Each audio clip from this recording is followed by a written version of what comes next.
Mientras recorres la vida, tú nunca solo estás. Contigo por el camino, Santa María va. Muy buenos días, amigos de Entre Nos. Caminando hacia Dios. Estamos una vez más, un programa más con ustedes, aprendiendo, formándonos Y entreteniendo. y entreteniéndonos. Esperemos que se Pero entretengan. espero, Hoy lunes Pero- 22 de mayo. 22 de mayo. Mira, Ay Dios, ayer, ya está terminando mayo. sí, ayer estuvo esa fiesta ahí en la parroquia, en San José, San José. muy entretenida, aunque el tiempo no nos ayudó mucho, pero estuvo muy bien. Sí, muy divertido. Hay que agradecer a Dios que estas cosas salieron, ¿verdad? Ajá. Bien, bueno, muy bien. Vamos a ver, nuestra santa de hoy, o para el día de hoy, que es esa santa que celebramos durante esta semana, Durante la semana. uno de estos días de semana, es Santa Mariana de Jesús de Paredes. Y Flores. Y Flores. Bueno, y Flores era el papá. Bueno, pero ella era de Paredes y Y Flores. Flores. ¿Y por qué no se diría entonces Jaramillo, que era la mamá? Bueno, pero no importa. ¿verdad? Porque es que aquel Paredes, tiempo era así. no, Paredes y Flores era el apellido del papá. Ah, claro, era Paredes y Flores, tienes razón. Entonces, es como claro, ella Núñez, sería Paredes y Flores Jaramillo. es como esos amigos Núñez y Montero. Los amigos de nosotros de Ujú. Venezuela, sí. Núñez y Montero. Bueno, muy bien. El martirologio romano nos cuenta que Santa Mariana de Jesús de Paredes fue, iba a decir, Y Flores. fue una virgen que consagró su vida a Cristo en la Tercera Orden de San Francisco y empleó sus fuerzas en ayudar a los pobres indios, a esas zonas de indígenas, y luego también a esos negros que traían de África. Y todo esto sucede en Quito, en Ecuador, en Latinoamérica, en el año 1645. Luego vemos que etimológicamente el nombre de Mariana significa consagrada o dedicada a la Virgen María y es de origen latino. Qué bonito. Sí. Mariana de Jesús Paredes y Flores, que nace en Quito, en Ecuador, el 31 de octubre de 1618. Era hija de un capitán español, Jerónimo de Paredes y Flores, y de una noble, una muchacha de nombre Mariana Jaramillo.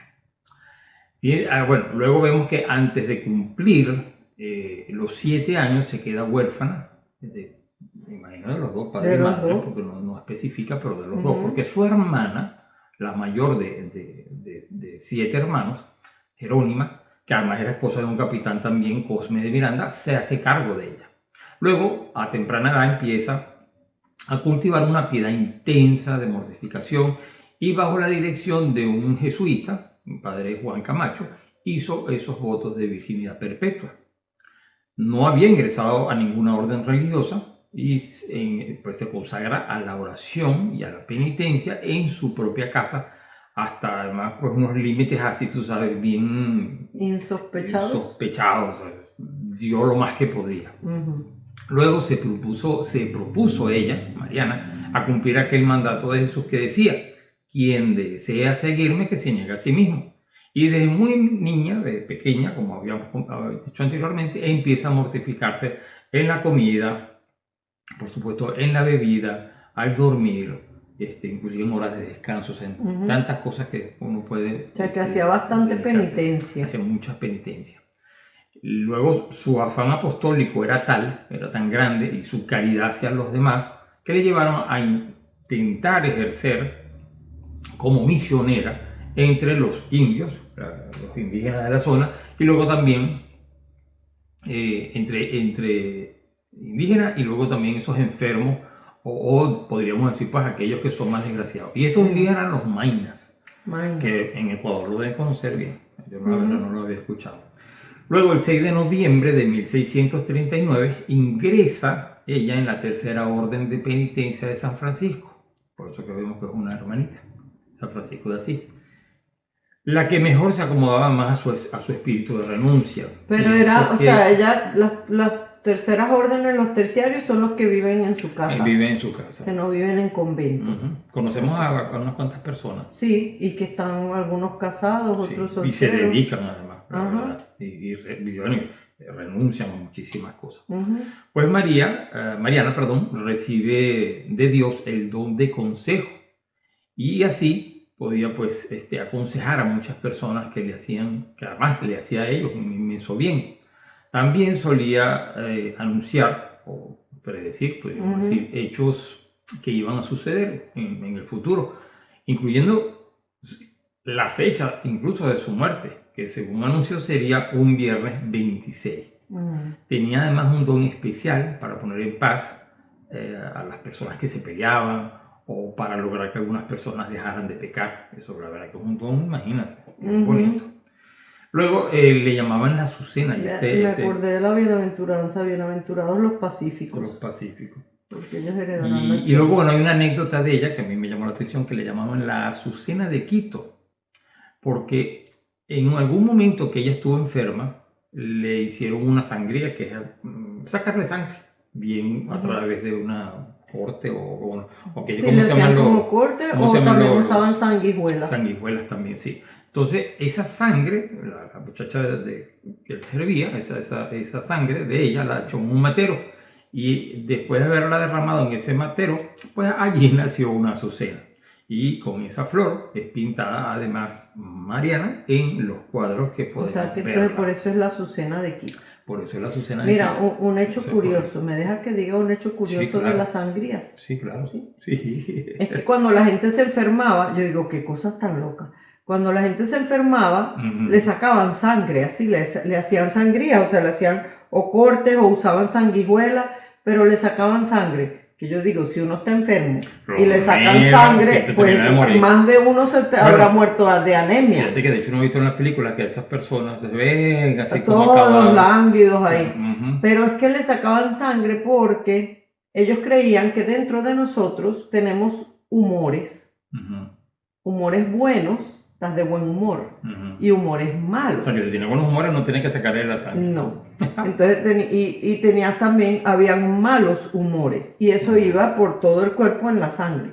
Entonces, claro, cuando la gente estaba enferma, la sangraban, le hacían sangría Para que esos malos para humores sacar se los malos humores. Que lo que. Pero resulta que le sacaban la vida también ahí. Sí, no, que lo que era. Pero Más bueno, de uno se habrá muerto por la Digo- sangría y no por la enfermedad. cosas que se creían en aquel Que entonces. se creían en esa época, o sea, la medicina era muy limitada. Sí. Entonces, gracias a Dios ya no hacen eso. Ahora más bien a uno le meten a uno sangre cuando está Ujú. enfermo. Sí, bueno, que yo creo que lo que puede hacer es quitarle sangre. Pero bueno, Claro. cosas de aquel Pero tiempo. esa era las cosas, esa era la medicina de la época. Pues sí. Bueno, fíjense, luego en 1645 en Quito hubo un gran terremoto que además tuvo réplicas, y además de que causó muchas muertes porque originó una epidemia muy fuerte. Tenía aterrorizada a la ciudad completa. Y a lo mejor también lo mismo por los muertos que quedaron Sí, sepultados ahí se también, produjo la epidemia. También, exactamente. Pues conocemos que se dice, que de un padre jesuita dijo en alguna oportunidad un sermón, y en ese sermón decía: Dios mío, yo te ofrezco mi vida para que se acaben los terremotos, para que la gente se salve. Pero nuestra santa Mariana exclamó: no, Señor, de ninguna manera. La vida de este sacerdote es necesaria para salvar muchas almas. En cambio, yo no soy necesaria. Y le ofreció su vida para que cesaran esos terremotos. La gente de allí se admiró muchísimo de esto, y aquella misma mañana en que ella hizo ese ofrecimiento, ella comenzó a sentirse muy enferma, y además, pues después de sentirse muy enferma, muere el 26 de mayo de 1645, y fíjense que ella Que había además predicho. era viernes. Exactamente, viernes y 26. De 26. como Luego ya- Dios le toma la palabra y ya no se repitieron los terremotos. O sea que a raíz de esa enfermedad que ella... a raíz de su muerte, porque a murió raíz de su muerte. al ofrecer su vida. Exacto, pues ya tampoco se repiten esos terremotos, la gente ya pues no se muere. Dios cumplió su promesa. Ya exactamente, no muere más gente, por lo menos por ese mal. Por eso, fíjense qué bonito que el Congreso del Ecuador le dio en 1946 el título de heroína de la patria. Porque dio su vida por la patria. Salvó mucha Pero gente. fíjate, 300 años después. Sí, Ujú. eso, bueno, cosas que pasan. Bueno, 301 años después. sí. Luego sabemos ya también que fue beatificada por el Papa Pío IX el 20 de noviembre de 1853 y fue canonizada, o sea, fue nombrada santa por el Papa Pío XII el 4 de junio de 1950. Y esa festividad se conmemora los 26 de mayo, que es el día en que ella muere. Entonces, 22, 23, 24, 25, 26, el viernes. el viernes, exactamente. Okay. Entonces, esta es la vida de nuestra santa. Bueno, Santa felicidades Mariana. a quienes se llaman Mariana. Felicidades a todas las que llaman Mariana, sí. Mariana, Mariano. O Mariano también, exactamente. Ujú. Y bueno, pedimos en una oración que tenemos aquí para que interceda, para que interceda ante nuestro Señor y nos ayude. Y también a lo mejor eso que interceda ante Dios por los desastres naturales que están ocurriendo. Fíjate las inundaciones en Italia. Oye, sí, Entonces, sí, la verdad sí. ujú. Pero bueno, vamos a hacer esa oración, ¿sí? Pidiéndole. En En nombre del Padre, del Hijo y del Espíritu Santo. Amén. Oh Dios, que aún entre los atractivos del siglo quisiste que floreciese Santa Mariana de Jesús en castidad, virginidad y perpetua penitencia, como azucena entre espinas, te rogamos que por sus méritos e intercesión haga que nos retraigamos de los vicios y sigamos lo más perfecto. Por Jesucristo nuestro Señor. Amén. Bueno, muy bien, Santa Mariana, Ruega por nosotros. y le pedimos pues eso, esa intersección. Bueno, muy bien, con Vámonos esto... y ya regresamos. ¿Ya regresamos? Sí. Vamos a qué ahora? A la noticia. A la noticia, ya regresamos. La noticia del día. Muy bien, amigos, aquí estamos de regreso con la noticia. Y Betty siempre nos da la primera noticia. Yo siempre doy la Siempre has primera tenido- noticia. Siempre tienes la primicia. Exacto. Ay, la primera noticia es, más que noticia, es algo informativo y divertido para Y mí. divertido, sí. Resulta que hay una iglesia en Roma dedicada a una santa que no existe. Para en la oreja. Imagínense. En Roma existe una pequeña iglesia del siglo V, además es viejísima. Hace tiempo. Sí, o sea, como de los 400 por ahí. Ujú. Construida a la orilla del Tíber sobre los restos de un mausoleo romano y una cripta que data de la segunda mitad del siglo II. Lo curioso de esta iglesia es que está dedicada a Santa Pacera. ¿Por qué es extraño esto? Pues porque Santa Pacera no está incluida en ningún calendario litúrgico, ni siquiera en la Passio, donde se narran los acontecimientos de los primeros mártires cristianos. Es decir, porque nunca existió una santa con ese nombre. Santa Pacera sería la corrupción del nombre Abbas Cyrus. Ujú. Ya iba a decir Cyrus. Cyrus como en inglés. Abbas Cyrus o Chirus, no sé cómo le dirían. Nombre que correspondía a Ciro de Alejandría, el médico egipcio, santo, protector de los enfermos y muy venerado al sur de Italia. Es así como a lo largo del tiempo se fue vulgarizando el nombre, que en griego era Abbas Cyrus, que significa Padre Ciro, porque era un sacerdote. Luego pasó a ser Abachiro, Apachiro, Apacero, Pacero, Pacera y finalmente Pacera, con doble C, Pacera. Y fue la que conocemos De que no donde, existe. de donde deriva el nombre actual de la iglesia. Mira tú. Según la tradición, a principios del siglo V o V, en el lugar desembarcaron los restos de los santos Ciro y de su discípulo Juan, mártires en Egipto, y construyeron un oratorio en su honor. Como lo atestigua la antigua inscripción latina que se encuentra en la puerta del oratorio, aquí brillan los santos cuerpos de Ciro y Juan, que un día la gran Alejandría dio a Roma. En el siglo XIV, o sea, sería, 14. sí, ¿verdad? 14. En el lugar... Qué loco te salió eso, Sí. 14, 14. Decimocuarto salió O 14. 14. En el lugar fue levantada una iglesia. Los cuerpos de los santos ya habían sido trasladados a la ciudad de la iglesia de Santa María en Vialat. y su nombre ya estaba transformado en Santa Pacera, cuyo nombre muchos confundían con Praxedes, una santa que realmente sí existió. O sea que así, Bueno, así quedó, Es- Santa Pachera. Es sitio pues que efectivamente porque no existía la Santa Uy, estoy Pacera. pensando, Puede porque ser. ahora en algún momento fue Pachera Ujú. y después pasó a Pacera, o sea, era con C, que Ujú. en latín o en italiano es Che, Pachera. Pachera. Y estoy pensando que mi madrina de confirmación era Pachera, ¿será que Pachera. venía de ahí? A lo mejor, no sabemos. ¿Verdad? Interesante. Ay, Dios. Bueno, lo cierto es que Bueno, ella ya se murió y debe estar en el cielo. Muy Será ella santa, la ¿verdad? primera Santa Pachera. Pues Sí existe. Sí. No, y sabes que también que esa capilla también puede ser, como dice el Papa, para el santo de la puerta de al De lado. la puerta al lado, ¿verdad? Sí, perfectamente. Pero qué bonito, o sea, que Ciro y Juan sí estuvieron algún tiempo enterrados ahí. Ujú. Y ya después los pasaron a otra iglesia, pero... Sí, pero está muy bonito eso.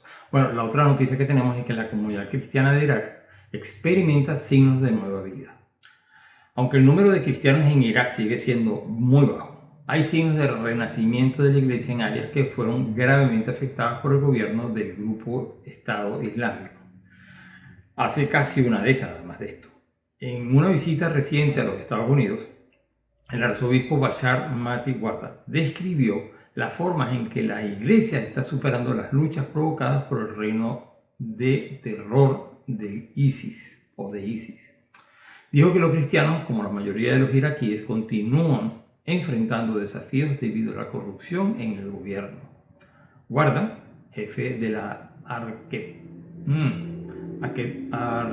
Arqueparquía Católica Caldea de Erbil, eso estuvo difícil, estuvo en los Estados Unidos para reunirse con funcionarios universitarios y para recibir un doctorado honoris causa en la Universidad de Walsh, una institución católica de Northampton, Ohio.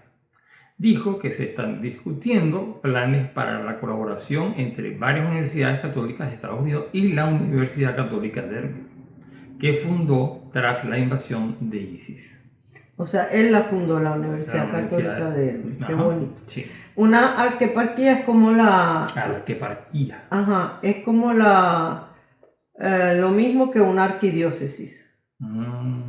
Eparquías son las diócesis y arqueparquía es la arquidiócesis. Mira Pero tú. entre la iglesia católica de rito oriental. Ujú. O sea, ellos son los que siguen la liturgia oriental como bizantina o sea, no sé, en concreto la de Irak, de dónde será, pero que no siguen el rito latino, Ok. pero son católicos. Sí.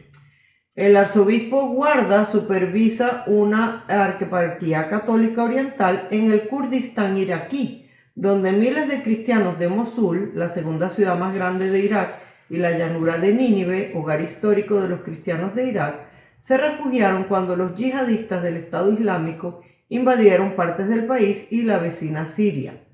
Ha trabajado con otros activistas y grupos cristianos iraquíes, así como con organizaciones de ayuda occidentales, para reconstruir y estabilizar la vida de la iglesia allí. La población cristiana en Irak, que una vez superó el 1.000.000, se ha reducido a unos 200.000, dijo. Pero algunos cristianos iraquíes que huyeron a Occidente en los últimos años han optado por regresar, especialmente a Erbil, la principal ciudad cristiana del norte. Cuando se le preguntó por qué, Guarda dijo que algunos le han dicho que es porque quieren criar a sus hijos en un ambiente católico. Mira qué bonito. Qué bonito y qué triste. Bueno. O sea, es bonito que Triste, están sí, regresando a a ver. su tierra Ajá. y que allí Pero el sobre todo el catolicismo anhelo- está Sí, renaciendo. pero sobre todo ese anhelo de que sus hijos se formen en como un, un ambiente en un católico. ambiente católico. Ujú. La parte triste es que estaban aquí y de aquí se han ido. O sea, Sí. que Occidente, aquí o en Europa, Sí. Occidente está Sí, dejando ya no- sus raíces sí, católicas. Ya no ofrece lo mismo. Ya no Por ofrece eso la es que- misma seguridad. Ujú, por eso es que lleva el evangelio a todas partes. Ujú. Bueno, muy bien. Vamos a la Con esto- musiquita. La musiquita, ok, ya regresamos. Música para el alma.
Fórmula SE, Sagradas Escrituras, la fórmula para tu vida. Lectura del Santo Evangelio según San Marcos, capítulo 14, versículos del 1 al 11. Faltaban 2 días para la fiesta de Pascua y de los panes ácimos. Los jefes de los sacerdotes y los maestros de la ley buscaban la manera de detener a Jesús con astucia para darle muerte. Pero decían, no durante la fiesta, para que no se alborote el pueblo. Jesús estaba en Betania, en casa de Simón el leproso. Mientras estaban comiendo, entró una mujer con un frasco precioso como de mármol, lleno de un perfume muy caro, de nardo puro. Quebró el cuello del frasco y derramó el perfume sobre la cabeza de Jesús. Entonces algunos se indignaron y decían entre sí, ¿cómo pudo derrochar este perfume? Se podría haber vendido en más de 300 monedas de plata para ayudar a los pobres. Y estaban enojados contra ella. Pero Jesús dijo, déjenla tranquila, porque la molestan. Lo que ha hecho conmigo es una obra buena. Siempre tienen a los pobres con ustedes y en cualquier momento podrán ayudarlos, pero a mí no me tendrán siempre. Esta mujer ha hecho lo que tenía que hacer, pues de antemano ha ungido mi cuerpo para la sepultura. En verdad les digo, donde quiera que se proclame el Evangelio, en todo el mundo se contará también su gesto y será su gloria. Entonces Judas Iscariote, uno de los 12, fue donde los jefes de los sacerdotes para entregarles a Jesús. Se felicitaron por el asunto y prometieron darle dinero. Y Judas comenzó a buscar el momento oportuno para entregarlo.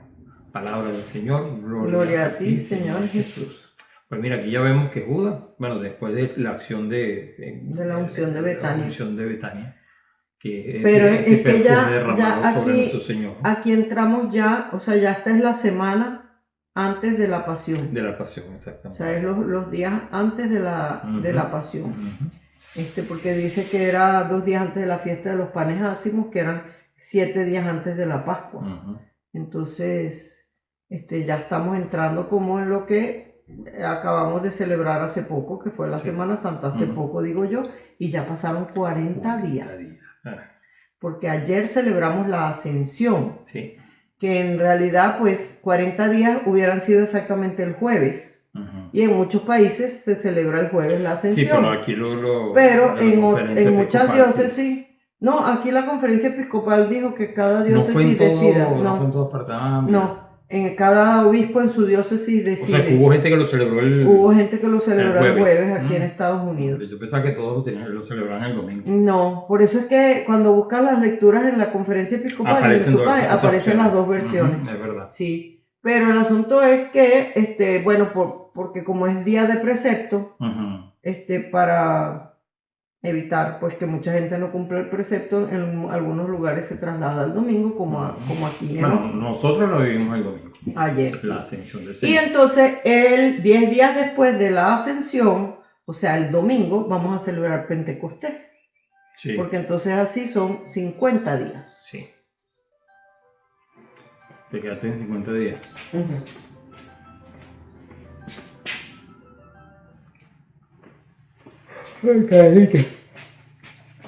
Guachi.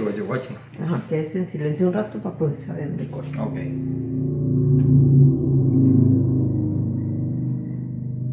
Y bueno, aquí, volviendo otra vez al Evangelio, porque eso era una digresión ahí sobre las fiestas litúrgicas, porque celebramos la Semana Santa. Volviendo al Evangelio, pues aquí va a comenzar San Marcos a contar esos hechos que vivimos en la Semana Santa, la pasión, muerte y resurrección de nuestro Señor. Y esos 2 últimos capítulos de San Marcos pues son muy intensos. Y también él destaca la actuación de muchas de las personas que intervinieron ahí en el drama, o sea, las autoridades de Israel, que como vemos con tenacidad, pues se empeñaron hasta que llevaron a la muerte a Jesús. Y también vemos la actuación de los discípulos, como testigos impotentes, o sea, que no hicieron nada, y que además no entendían los gestos de Cristo, lo que él estaba haciendo, sino que además lo dejaron solo. Pero eso todo lo vamos a ir viendo poco a poco. Pero en todo ese marco también vemos, San Marcos refleja la majestad de Jesús. O sea, Jesús sabe lo que le va a ocurrir y sabe que conviene que ocurra. Entonces, por eso Él es el que lleva la batuta, toma la iniciativa de los acontecimientos. O sea, nada de lo que sucedió allí tomó a Jesús por sorpresa, sino que él, por supuesto, ya sabía todo lo que venía y lo acepta con plena libertad y con todo su amor. Entonces, ya sabemos que lo hemos ido leyendo a lo largo de todo este evangelio, que casi desde el principio de que Jesús comienza su vida pública, habían algunos escribas, príncipes de los sacerdotes, fariseos, que buscaban cómo prenderle, o sea, buscaban la manera le ponían trampas, todo, estaban buscando que Jesús cayera. Y esa decisión, pues, se hizo más intensa, más persistente en los últimos días, sobre todo en lo que ya narramos hoy. Y resulta que, bueno, deciden prenderle pues con engaño, diciendo cosas que no eran de Jesús, y encuentran un gran aliado, nada más y nada menos que entre uno de los 12 más cercanos, de los más íntimos discípulos de Jesús, ya lo conocemos, que fue Judas. Y entonces ya ahí vemos también que dice que Judas comenzó a buscar el momento oportuno para entregarlo. Pero ni en eso, o sea, él estaba buscando el momento oportuno, pero no lo encuentra hasta que Jesús mismo en la última cena le dice: Judas, anda y ve, haz lo que tenías que hacer. Sí, bueno, o sea que ahí también vemos que Jesús toma la iniciativa. O sea, pues bueno, lo cierto es que en este episodio que narra hoy, que es un poquito antes de que comenzara eso que digo de la pasión, San Beda nos hace notar lo siguiente, dice: hoy muchos miran con horror el crimen de Judas como cruel y sacrílego, que vendió por dinero a su maestro y a su Dios, y sin embargo no se dan cuenta de que cuando menosprecian por intereses humanos los derechos de la caridad y de la verdad, traicionan a Dios, que es la caridad y la verdad misma. O sea que ahí lo mismo, cuando decimos ese Judas, ¿cómo es posible? Bueno, hay que verse retratado allí. Exactamente, que porque todos somos capaces. Bueno, de hecho, cada vez que cometemos un pecado lo estamos traicionando. Ajá. Y a veces peor que Judas, porque peor. Judas todavía, o sea, sí como que ya intuían que era el Mesías, sabían, pero estaban confundidos. Nosotros ya tenemos toda la revelación completa. Sí, conocemos más. Entonces conocemos todo ya, entonces no hay excusa. Sí. Bueno, entre estos dos momentos se encuadra esta unción de Jesús por parte de una mujer en Betania, que muchos les dicen que era María Magdalena, otros dicen que era María la hermana de Lázaro, otros dicen, pues aquí San Marcos dice que una mujer. El evangelista subraya dos cosas. Uno, la generosidad de esa mujer, que el perfume era costosísimo y hasta el frasco el envase donde venía el perfume también. Y dos, las reacciones de los demás, de los presentes. Sí. Entonces el gesto de esta mujer formaba parte de la antigua hospitalidad oriental, o sea, la hospitalidad de la gente de la zona en esa época, que honraba a los huéspedes ilustres con agua perfumada, o sea, y les lavaban los pies al entrar y tal. Su delicadeza y generosidad, la de esta mujer, entonces son interpretadas por algunos como un derroche, y vemos que en este pasaje de San Marcos Jesús no lo dice, pero en otras versiones en otros evangelios de este mismo suceso, dice que Jesús le dice a Simón, el leproso, le dice: Simón, cuando entré, o sea, porque piensan mal de esta mujer, cuando entré no me diste agua para lavarme mis pies, y esta los ha lavado con sus lágrimas, etc. Entonces, y entonces vemos que unos interpretan al gesto de la mujer como derroche, como, ¿sabes?, malgastar el dinero. En cambio Jesús lo interpreta de una manera distinta y afirma que ella, o sea, la mujer, no se equivocó al hacer eso. En cambio los hombres que la juzgan sí se han equivocado, y de hecho dice que ella lo está haciendo como en preparación ¿no? Bueno, ella va ahí O sea, con así su como perfume que- y lo derrama sobre los pies y sobre, Ajá, sobre dice el cabello de que Jesús. se ha, o sea, lo ha hecho de antemano, ha ungido su cuerpo para la sepultura, En dice Jesús, preparación, o sea, exactamente. que ya era como en preparación. Ujú. Santa Teresa de Jesús dice lo siguiente, porque o sea, cuando estamos pensando en la relación con Dios, la generosidad no se equivoca nunca. O sea, si damos de más, nunca es de más. O sea, nunca, siendo generosos, nunca nos vamos a equivocar. Ujú. Mientras que cuando somos calculadores o tacaños, no, porque si doy esto, tal, ahí sí nos podemos equivocar y casi que siempre. Entonces Santa Teresa de Jesús decía, como Él no ha de forzar nuestra voluntad, toma lo que le dan, mas no si se da así, mas no se da así del todo, hasta que ve que nos damos del todo a Él. O sea, como que Dios nos va dando de acuerdo a nuestra generosidad. Si Somos nos damos generosos, del nos todo, damos. se nos da del todo. Ujú. Donde quiera que se predique el Evangelio en todo el mundo, también lo que ella ha hecho se contará en memoria suya, dice en el versículo 9. Ujú. Entonces, bueno, el Evangelio es la buena noticia, la noticia gloriosa, maravillosa de la actuación de Dios a través de las acciones y las palabras de Jesucristo. Pero esa actuación de Jesús también comporta el anuncio de otras acciones menudas, otras cosas que sucedían alrededor, como lo que hizo esta mujer en relación con Jesucristo. Y entonces sobre esto, porque Jesús dice que en todas partes donde se predica el Evangelio se va a hablar de lo que ella hizo. Ujú. Entonces San Juan Crisóstomo nos dice, en todas las iglesias escuchamos el elogio de esta mujer. El hecho no era extraordinario, ni la persona importante, o sea, el que ella haya lavado los pies de Jesús y los haya ungido, era algo, como se dice, de la hospitalidad común de la época. Ella no era una persona importante. Entonces dice que el hecho no era extraordinario ni la persona importante, ni había muchos testigos, ni el lugar era atrayente porque no ocurrió en un teatro, sino en una casa particular. A pesar de todo, esta mujer tiene hoy mayor celebridad que todas las reinas y todos los reyes, y el tiempo nunca borrará el recuerdo de lo que hizo. Mira tú. Eso dice San Juan Crisóstomo. Está muy bonito porque la Y verdad fíjate, que aquí quedó para estamos siempre. 21, Sí. siglo XXI, ¿verdad? Ujú. Sí, ajá. Ujú. 21 siglos después, comentando lo que esa mujer hizo. No, y se hablará por eso por siempre. Ujú.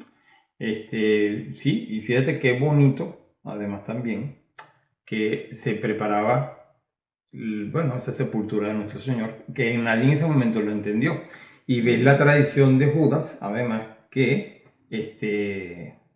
se cuestiona, ¿no? Que ese dinero lo hubiéramos podido utilizar para otra cosa. Sí, en otro, exacto. No sé en quién otros más se pasajes habrá también. agregado a Judas a pensar lo mismo. que se Simón, comentó. el mismo dueño de la casa lo pensó, Ah, lo dice, pensó. pero no lo dice este evangelio, lo dice en Otra. otras versiones. Bueno, lo cierto es que ahí vemos eso, como en algún momento de debilidad uno puede perfectamente traicionar. Sobre todo por el Y bueno, también el pecado. tanta gente que dice que porque la iglesia tiene tantos tesoros y porque usa vasos sagrados bañados en oro y a Bueno, veces eso con hay que piedras aplicarle, preciosas. eso hay que aplicarle a aquella, ¿cómo era aquella historia del santo que? Era San José María. No, que- no, ¿cuál? era un diácono, no me acuerdo el nombre de él, que le mandaron a buscar los tesoros de la iglesia, habían apresado al obispo. Y entonces, Sí. no sé, yo se los traigo. No me acuerdo ahorita el Ah, nombre yo no me de acuerdo él. tampoco, pero tú No me contaste acuerdo ese de él. santo. ¿Te acuerdas? Y Sí. entonces él nada, se buscó a todos los pobres, toda la gente, los mendigos, o sea, todo el que sufría, los enfermos, todo, y se los llevó aquel hombre. Ah, y le dijo, aquí Entonces, están los tesoros de la aquí iglesia. están los tesoros de la No, iglesia. pero mi punto iba por otro lado. Que la gente que, aquí vemos a esta mujer Ujú. que gasta todo ese dineral y Jesús la alaba y dice que está preparando su cuerpo para su sepultura. Ujú. Entonces, cuando la gente dice que porque en la iglesia se usan vasos sagrados que son cubiertos de oro y etcétera, Ujú. y es porque allí se está reservando el Rey de Reyes, Señor de, o sea, Dios mismo. El mismo Dios. Entonces, claro, si tú amas de verdad a Dios, le quieres dar lo mejor Ujú. y no te importa desprenderte de cosas o vivir uno un poco más pobremente, pero que Dios para su liturgia, para su adoración, tenga lo mejor que le podamos dar. Entonces me acordé de San José María que decía que el día que los novios se regalen anillos de latón, entonces él pues pensaría en darle a Dios así. Claro. Porque es verdad, o sea, el amor quiere dar lo mejor. No, y entonces, es sencillo, si tú a alguien que quieres le das lo mejor, pues ¿cómo no se lo vas a dar a Dios? Bien. Entonces esa gente que dicen que por qué la iglesia gasta en esas cosas y no sé qué y no sé cuánto, mijo, usted conozca a Dios, ámelo y entenderá. Mientras no conozcas a Dios y no lo ames de verdad, ya no vale ni la pena discutir con ellos. Eso es verdad. ¿Verdad? Eso es verdad, sí. No tiene mucho sentido. Bueno, ¿y cuál es el propósito de la semana? Yo creo que ese que hablábamos de... no sé ¿Cuál? qué vas a decir tú. No, di. No, que decíamos lo de la generosidad. Ujú. Que Dios, lo que dice Santa Teresa, mientras tú más te das, Ujú. más Dios se da a ti. Bueno, o como siempre digo, aplique el lema del boxeador. Exacto. Hay más placer en dar que en recibir. Ok, entonces la consigna de esta semana es la de los buenos boxeadores. Hay más placer en dar que en recibir. Sí. Y si no, bueno, no se trata de probarlo, pero lo aplica y se va a dar Y cuenta. se va a dar cuenta. Porque a Dios nadie le gana en generosidad. Exacto. Así que bueno, con esto y un bizcocho, Nos vemos de hoy en 8. nos vamos de mucho, sí. Yo creo que este programa nos quedó cortito, pero sustancioso. Sustancioso. Sí. Bueno. Bueno, muy bien, que pasen una feliz semana. Bye. Bye. Ay, y que Dios los bendiga. Claro. Que Dios los bendiga. Ok, bye. Como decía mi abuela, amén Jesús. Amén, Jesús. Bye otra vez. Mientras recorres la vida, tú nunca solo estás. Contigo por el camino, Santa María va. Ven con nosotros a caminar, Santa María, ven. Ven con nosotros a caminar, Santa María, ven. Aunque te digan algunos que nada puedes cambiar, lucha por un mundo nuevo, lucha por la verdad. Ven con nosotros a caminar, Santa María, ven. Ven con nosotros a caminar, Santa María, ven. Si por el mundo los hombres sin conocerse van, no niegues nunca tu mano al que contigo está. Ven con nosotros a caminar, Santa María, ven. Ven con nosotros a caminar, Santa María, ven. Aunque parezcan tus pasos inútil caminar, tú vas haciendo